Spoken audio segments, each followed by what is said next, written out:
अथ श्री बटुक भैरव हृदय स्तोत्रम्। श्री गणेशाय नमः। श्री उमा महेश्वराभ्यां नमः। श्री गुरवे नमः। श्री भैरवाय नमः।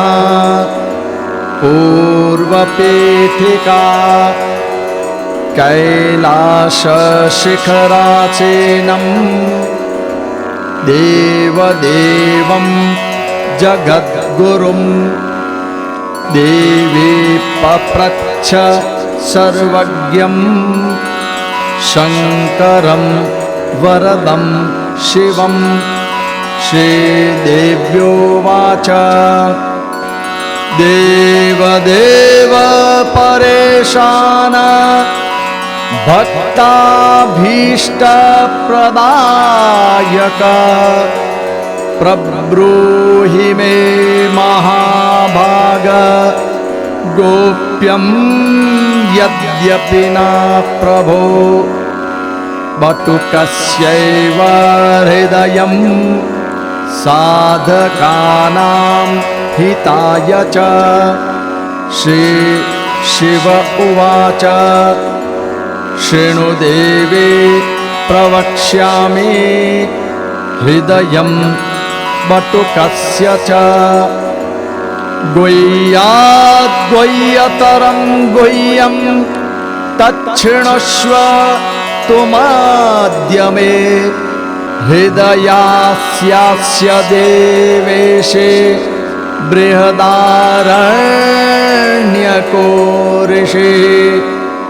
छन्दोनुष्टुप् समाख्यातो देवता बटुकः स्मृतः प्रयोगाभीष्टसिद्ध्यर्थं विनियोगः प्रकीर्तितः। ॐ अस्य श्री बटुक भैरव हृदय स्तोत्रस्य श्री बृहदारण्यक ऋषेः अनुष्टुप् छन्दः। श्री बटुक भैरव देवता अभीष्टसिद्ध्यर्थं पाठे विनियोगः। अथ ऋष्यादिन्यासः। श्री बृहदारण्यक ऋषये नमः। शिरसे अनुष्टुप् छन्दसे नमः। मुखे श्री बटुक भैरव देवतायै नमः।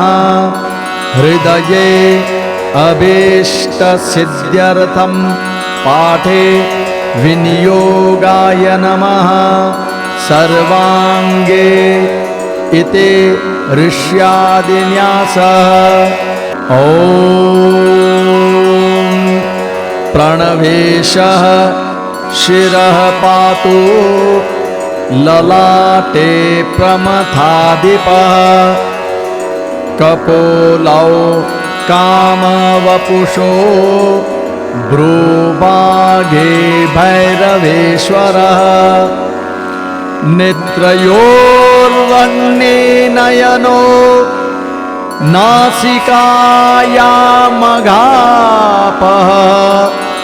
ऊर्ध्वोष्ठे दीर्घनयनो यदरोष्ठे भयाशनः।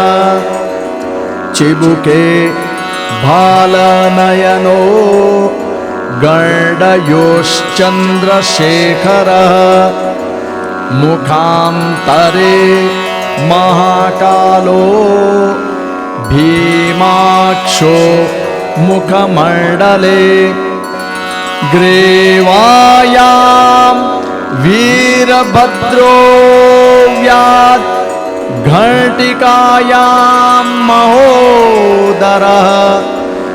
नीलकण्ठो गणदेशे जिह्वायां फणिभूषणः।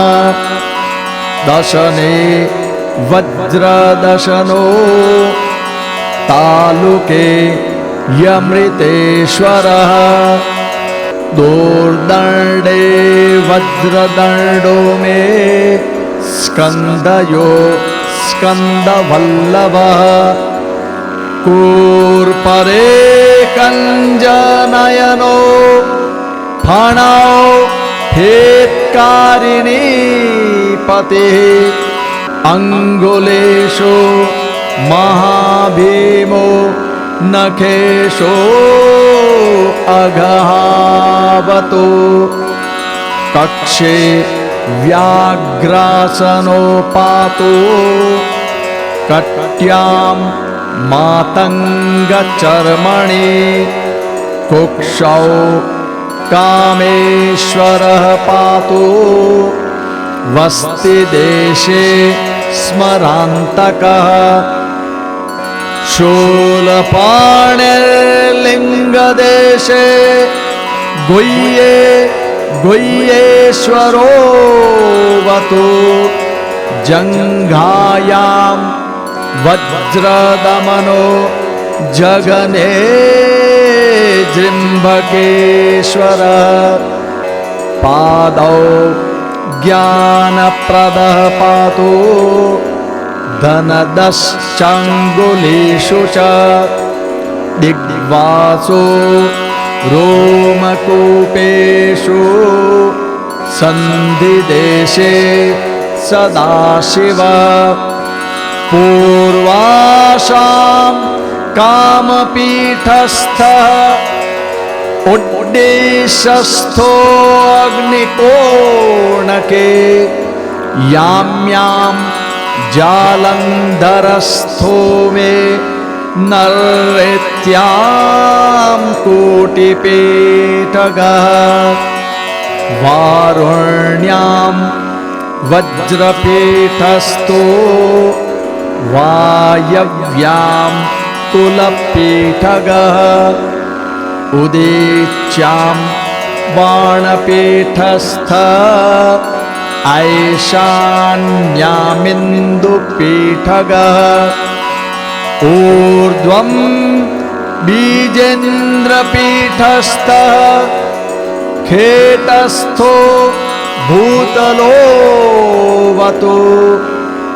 रुरुः शयानेवतो मां चण्डो वादे सदावतो गमने तीव्रनयनः आसीने भूतवल्लभः युद्धकाले महाभीमो भयकाले भवान्तकः रक्ष रक्ष परेशान भीमदंष्ट भयापः महाकाल महाकाल रक्ष मां कालसङ्कटात्